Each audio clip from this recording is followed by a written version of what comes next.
without further ado, I'm going to go ahead and turn over the mic to today's presenter, who is Ellen Rowe, and her topic for today, which is supporting the change journey. Thanks, Lucy. Change is ever present and ever accelerating. It is both a journey and a destination. We would hope that we could reach our destination of a successful change initiative by simply selecting the right road clearly marked, an arrow pointing us in the right direction, and taking the journey with others who see the vision of our destination as clearly as the leader. And most often, this is not the case. In this webinar, we're going to be taking a practical approach to some tools that will lighten your load and make your change journey easier.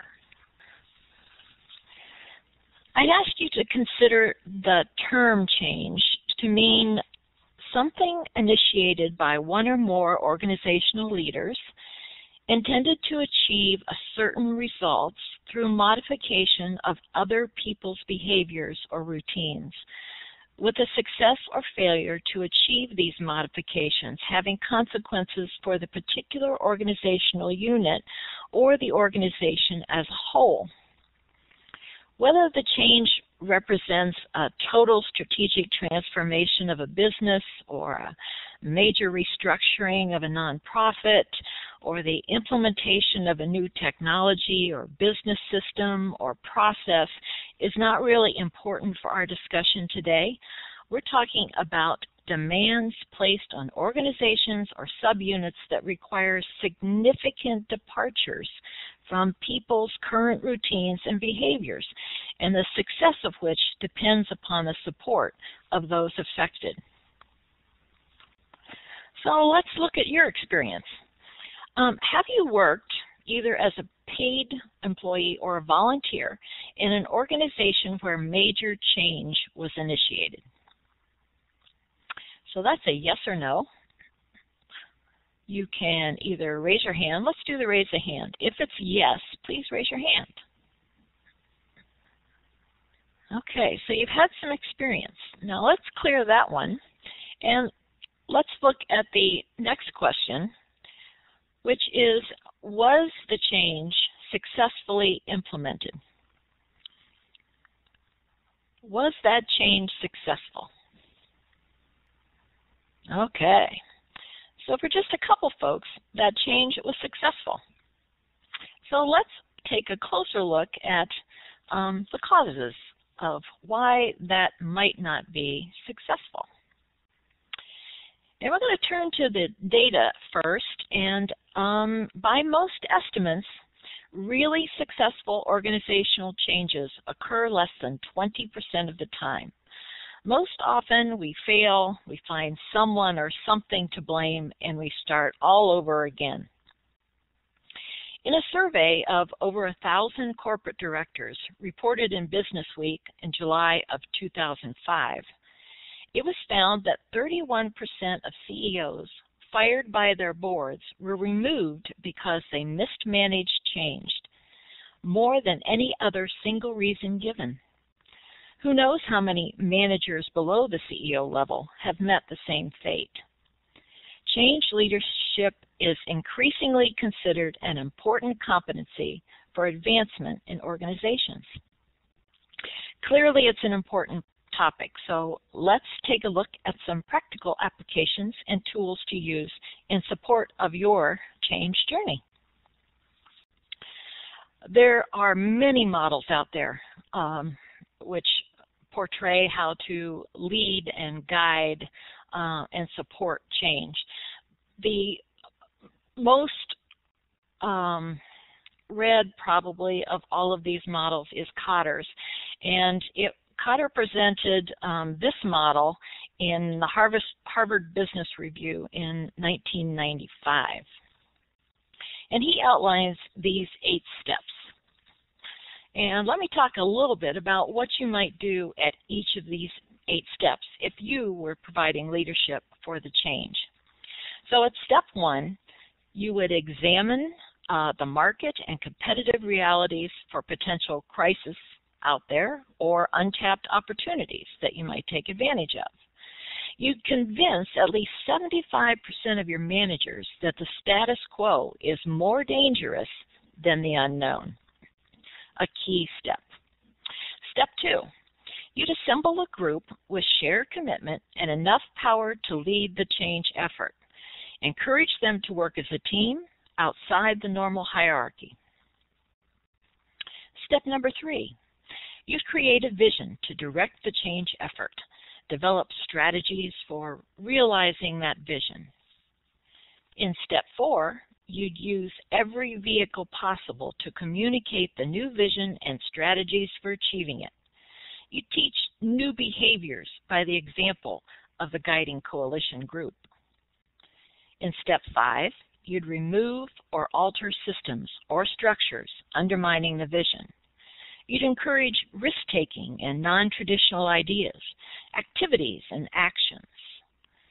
In step 6, you define and engineer visible performance improvements.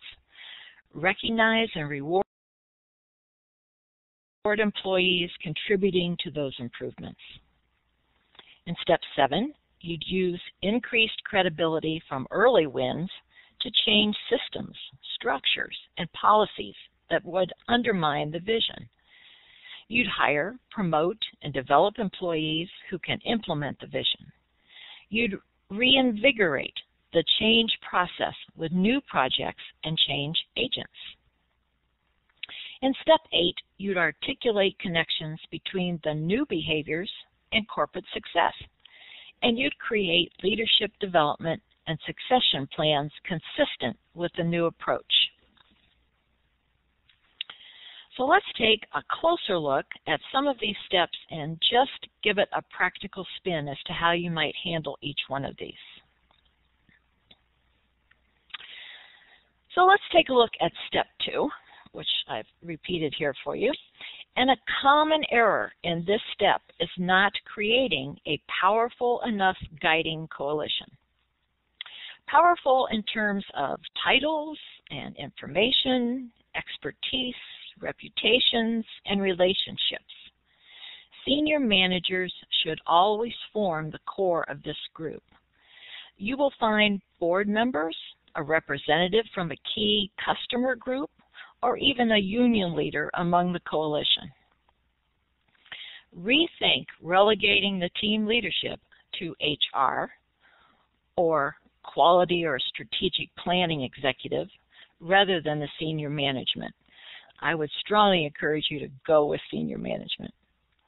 Efforts that don't have enough powerful individuals and contain enough power to guide the coalition can make apparent progress for a while, but sooner or later, the opposition gathers enough force together and will stop the change.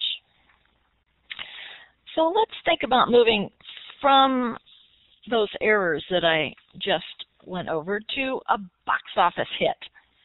So I'd like to have you think about a time when you went through a difficult change and what made it difficult. And if you'll type just a phrase in the chat box for me to get some idea of what made it difficult.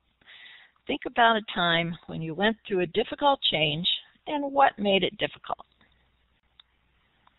Staff fear, keep momentum going, absolutely. Moving from a peer to a leader, that's a tricky one. Person who dragged their heels. We get folks who really like that status quo area, and some of them it's very difficult.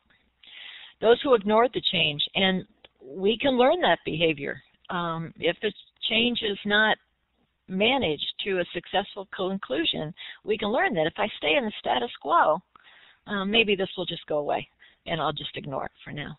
All good answers. Thank you. Knowing and understanding barriers is a great place for this guiding coalition or team leadership to start their work. Ask the leadership team to reflect on this question. Record their responses, as we did here.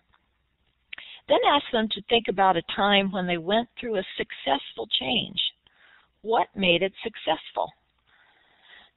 And then compare those two lists. look for commonalities between the two lists and begin with these. What was successful in one's experience was a barrier or difficulty for another, and explore these. What can the team do to ensure the box office hit or a successful change? Many times communication will come up on both lists. And so there's an opportunity, an open door to talk about on the successful side. If communication was successful, what was it about that communication that made it so successful? So generate the two lists, look for commonalities, and start where terms show up on both lists as a place to start your discussion and how you might address those. Okay, we did have a few more items entered in the chat box here. Person who dragged their heels.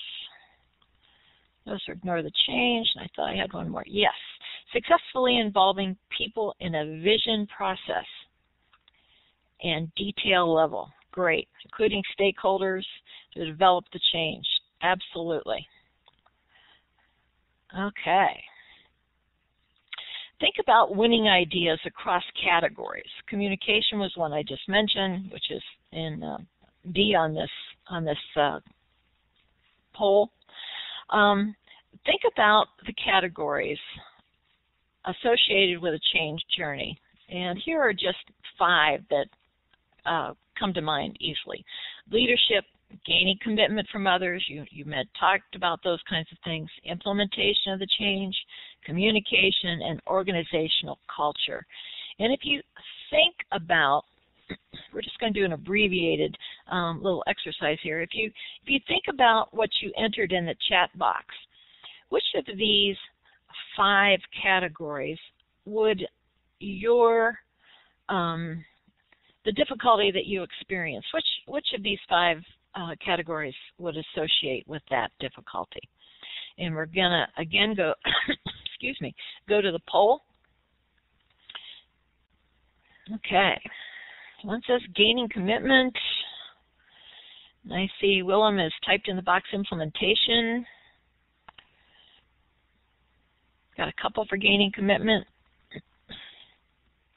One for communication, one for organizational culture. The question is, if you think about the previous slide, and I asked you to identify a change that was difficult and what made it difficult. So if you think about what you typed in there as to what made it difficult, which of these 5 categories would that fall under? Okay, so we've got 3 people saying gaining commitment, and we're going to talk a whole lot about that. One saying communication, absolutely, absolutely key. We're going to talk more about that. And organizational culture is another one that's extremely important to making change, the change journey, successful. And we're going to talk about all of these. So thank you for participating in that poll. Okay, looking at step 4, which, speaking of communication, is communicating the vision.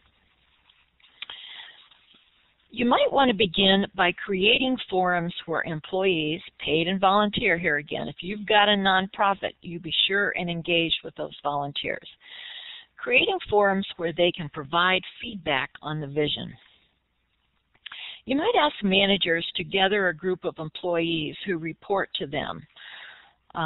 Here again, if you got an employee that has a group of volunteers, that's a key person to bring them together.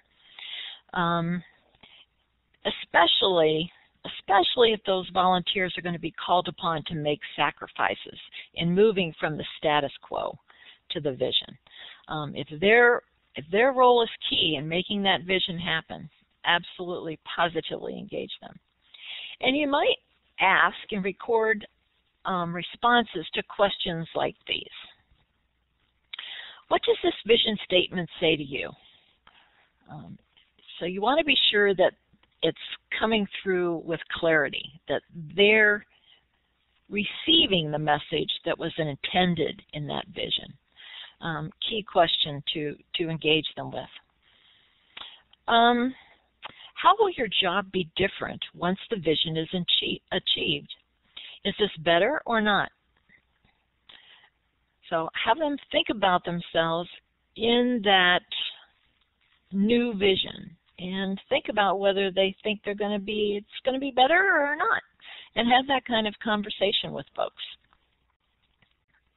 What is your role in achieving the vision? Another good question.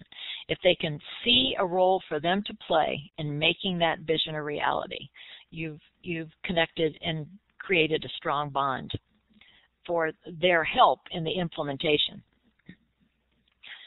And their commitment, going back to the previous poll, you gain their commitment if they can see a way that they can have a role in making that vision successful. What do you need to be able to achieve the vision? This is another great question for implementation. Do they need training? Do they need some new skills? Do they need some other resources that they don't currently have? And from their vantage point, that's the perspective you want to hear. That information is extremely important. How would you improve the vision statement? That's saying that you've got wiggle room in that vision statement to make some changes, that it's not beyond the draft form yet. If it is beyond the draft form, don't ask the question. That just sets you up for not producing and not being an honest listener. Participating in this open dialogue, what will you do differently as a result of the discussion? Another question that you might ask, because we had this discussion and you've heard from others who work in this group, did that change your opinion in any way? And what will you do differently as a result of hearing all those ideas and hearing all those statements and concerns and ideas about the vision? And researchers, in our own personal experience, tell us that employees have the ability to resist the change, to create turmoil, and to significantly delay change initiatives. Employees can create huge financial and productivity drain if not led carefully through the change. All employees want the same information as you and I. Offer them answers to these questions when communicating the vision and get them involved in the dialogue as soon as possible. You want to involve as many people as possible, especially informal leaders. Create forums for open and honest dialogue on these questions. In the words of Rosabeth Moss Kanter, change is exhilarating when done by us and exasperating when done to us. So if at all possible, make it one where you've got them engaged and the change is exhilarating and done by all of us. A single meeting or single communication is not enough. Organizational leaders giving a series of speeches is not enough. And avoid having a disconnect between the message that you're sharing in newsletters and speeches with the behavior of the leadership. If you're saying that this is an open, honest dialogue, then you're going to have to walk the walk. Okay. I'm going to do one more slide and then we'll take a little stop for some questions, if there are any. You may want to do, to capture more involvement, and not everybody is going to be willing to sit in a small group and share freely. There are some who are not at that comfort level. So you may want to create a what do you want questionnaire with answer options like yes, no, or not sure. And consider adding an open-ended question as well. So these might be some of the questions that you would ask for yes, no, or not sure, just to get some feedback back from all of your employees. Again, remember those volunteers. And then you might conclude this with an open-ended question like, what else would you like to know? Just in case that your list is not all-inclusive, anticipate the fact that there may be some other questions out there. Really good information if they want to help with the implementation. Anytime they want to participate, you are wise to make that opportunity available to them. In introducing this questionnaire, you might want to say something like, when an organization implements a change effort, employees have expectations for what they would like to see happen, and what would you like to occur? And then follow it with a set of questions. So give you some idea of how you might set up a paper and pencil or web survey, whichever seems most appropriate for your organization. And then you might want to wrap it up with a statement like, we're committed to keeping you informed. Let us know if we have not met your needs and how we might do better. So sort of opening up for a comment box, so to speak. And get that flowing of information. Okay. Any particular questions? If so, put those in the chat box. And if not, I'm just going to keep on moving here. Okay. You may not be able to remove individuals who resist the change effort, and this next activity may help those folks explore their personal difficulties with the change initiative that you're proposing and identify other ways to look at the change. A simple quadrant on a piece of paper. Think about a change initiative in your organization, and let's just role play this activity just a little bit. So I'd like to have you think about a change initiative in your organization and fill in as many advantages and disadvantages as you can in both columns. So what are the advantages and disadvantages to holding on to the status quo? And what are the advantages and disadvantages to letting go with the status quo and moving toward the vision? You don't need to put them in the chat box. We'll just take a couple minutes, and if you want to jot them on a piece of paper, just draw yourself a box and think about what those advantages and disadvantages are to holding on to the status quo or letting go and moving toward the vision. We'll take a minute or so to let you do that.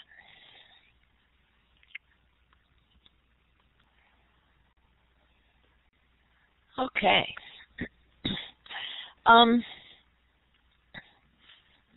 If you were working with an individual or a small group of individuals and you had some of those folks in the room that you know are resistors to the change, you're providing with this activity an opportunity for them to look at all four of these quadrants. They are all important. If I see lots of advantages to holding on to that status quo and disadvantages of letting go and moving toward the vision, you need to know what's stopping them so that you can make adjustments. You can do what you can to help them see the advantages of letting go. So in talking about this particular grid, that's the focus. You want to focus on what they see as advantages to holding on and figure out ways that you can minimize those reasons. And then you want to look at their advantages for letting go and figure out what you can do to strengthen those advantages. What can you possibly do to strengthen those advantages for letting go? It's a way to open up a conversation and empowering them to see where they can act on the vision. Okay? Alrighty. Step 6. Remember that this step includes actions like defining and engineering possible performance improvements and recognizing and rewarding employees contributing to those improvements. So without short-term wins, too many people give up or actively join the ranks of those people who are resisting the change. So we want to celebrate as much as possible short-term wins. You would remove obstacles to achieving the new vision and create performance measurements and recognize performance accomplishments associated with those. Research by Dr. Gerald Graham, professor of management at Wichita State, found the most powerful motivator was personalized instant recognition from employees' managers. His study identified these top 5 motivating techniques managers could provide. So, personal congratulations, personal note about good performance, promotions based on performance, public recognition for good performance, and events to celebrate success. What can you do to recognize employees in creative, personalized ways? How can you thank others in your department and in other departments for going the extra mile? Which of these 5 motivating techniques would work well for you? So again, we've got the poll up there. I haven't put letters next to these, but it's still A, B, C, D, and E. So would you please check on the poll and tell me which of these motivating techniques would work the best for you?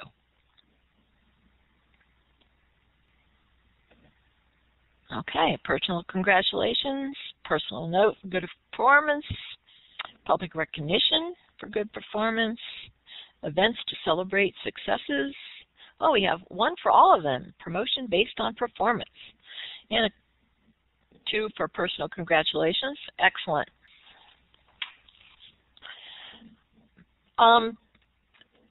Thank you. And we've got a nice collection. We've got 1 for each of these, if not 2. I'd like to ask a related question, and that is, which motivators have you seen applied successfully? Which ones have you seen applied successfully? All of them, okay. Different for each staff person, right? All of them in different capacities, okay. So they all have potential. There may not be a structure where a promotion is possible, but certainly a personal congratulation, a personal note, and creating an event to celebrate the success.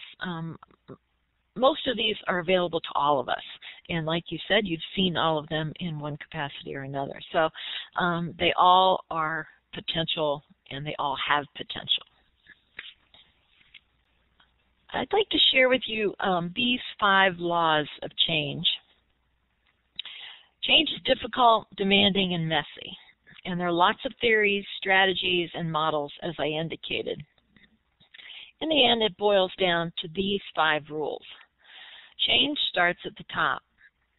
Leadership needs to initiate that change. Communication is crucial for people to understand what's going to happen, what does it mean for me, Am I still going to have my job? All sorts of questions they need answers to, and we talked about those earlier. People change, not organizations. If we can't get the people to make the change, there will not be a change.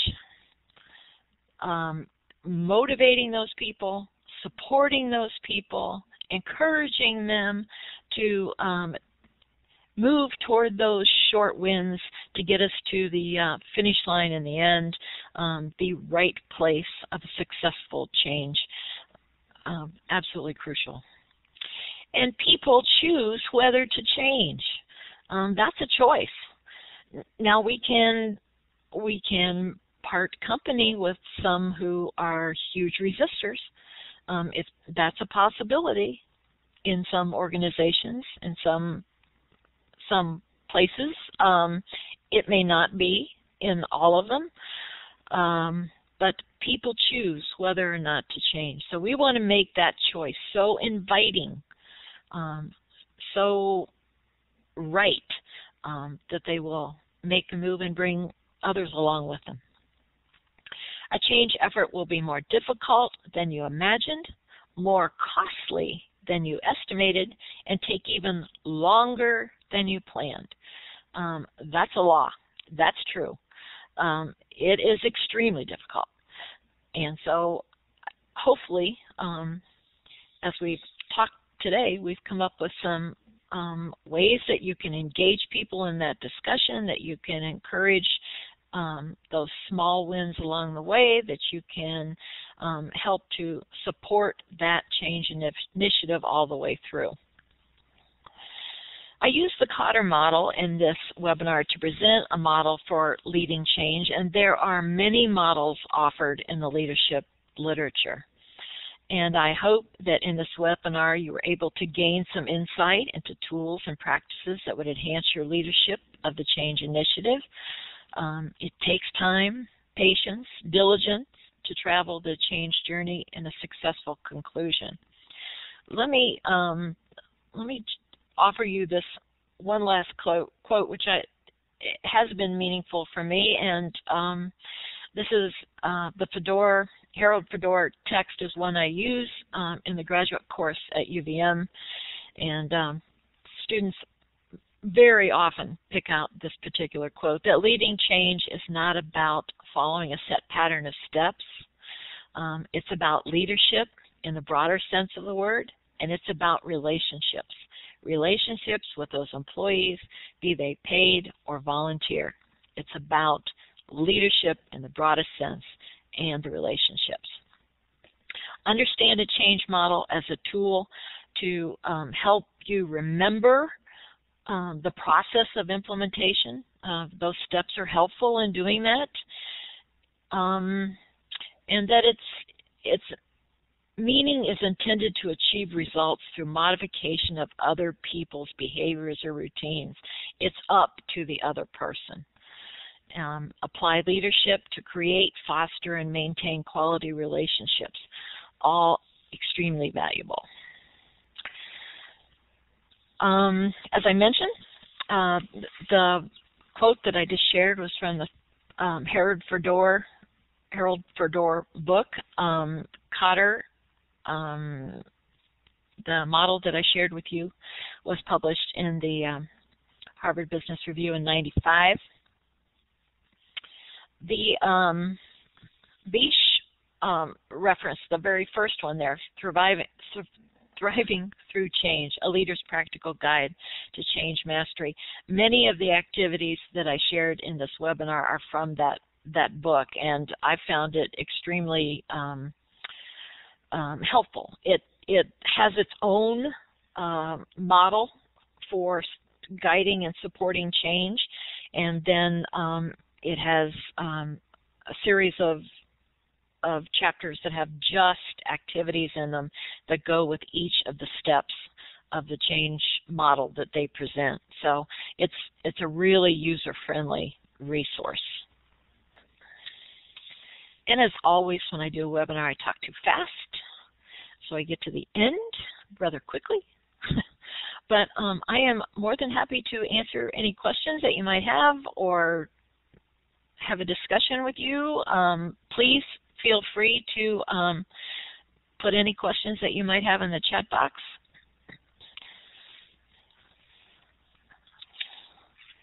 Questions, comments, something that might have worked really well for you that I neglected to bring up that you'd like to share. We all have experiences that bring us to this place and time, and I'm sure you've got some that would really be valuable for the discussion.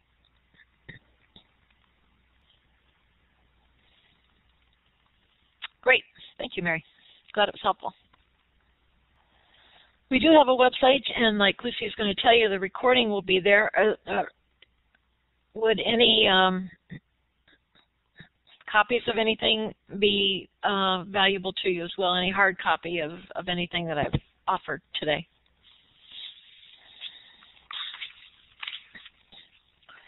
Okay, questions coming from Lauren. Is there a way for communities to embrace change but not feel like their community history has been forgotten? I certainly think celebrating that history is important as they move forward. Okay, I think in agricultural communities that the communities want to hold on to the ag history. Absolutely. It might not be sustainable. And we know that farms are going out, and that all of that is related to related businesses that supported those farms are moving on to other places. Absolutely. Is there some way that they can keep that history, a little piece of that history, either in a town building with photos, or to keep that celebration alive? Maybe an old home day sometimes works for some communities, and they can go back and revisit those roots. Anybody else have any ideas? You all have experience, really good experience to share. Okay, if no one else is typing, I will turn this over to you, Lucy. We'd like to go ahead and thank you all for participating in today's webinar. This is going to be the final webinar for the academic year, and we'll be back in the fall. You can stay in touch with the building capacity resources and in conversation on the topics by visiting our website, friending us on Facebook, or sharing your questions and comments through email. Thanks for attending, and we'll see you in the fall.